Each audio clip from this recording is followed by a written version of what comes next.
Hello friends, இன்றைக்கி lunch பாக்ஸ்க்கெலாம் back பண்ணுற மாதிரி ஒரு சூப்பரான உருளைக்கிழங்கு ஃப்ரை எப்படி செய்கிறதுன்னு பார்க்கலாம். அதுக்காக கடாயில் 2 ஸ்பூன் அளவு எண்ணெய் சேர்த்து சோம்பும் கருவேப்பிலையும் போட்டு தாளிச்சிக்கலாம். அதில் குட்டி குட்டியாக கட் பண்ணி வச்ச உருளைக்கிழங்கு, தேவையான அளவு உப்பு, 1/2 டீஸ்பூன் மஞ்சள் தூள் போட்டு நல்லா கலந்துக்கலாம். இப்போ இந்த உருளைக்கிழங்குக்கு தேவையான மசாலாலாம் சேர்த்துக்கலாம். 1 டீஸ்பூன் மல்லித்தூள், 1 டீஸ்பூன் மிளகாய்த்தூள், 1/2 டீஸ்பூன் கரம் மசாலா எல்லாத்தையும் போட்டு நல்லா கலந்து விடுங்க. இப்போ ஒரு மூடி போட்டு மூடி ஒரு 5 நிமிஷம் வேக வச்சு எடுத்துக்கலாம். மூடி எடுத்துகிட்டு அப்பப்போ கிளறி விட்டுக்கோங்க.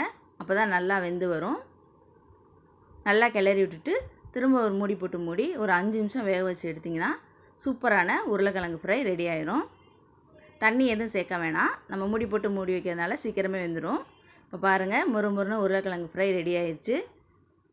இதே மாதிரி நீங்களும் உங்கள் வீட்டில் ட்ரை பண்ணி பார்த்துட்டு எப்படி வந்துச்சுன்னு உங்கள் ஃபீட்பேக் சொல்லுங்கள். பிடிச்சிருந்தா லைக் பண்ணி ஷேர் பண்ணுங்கள். Thanks for watching. Thank you.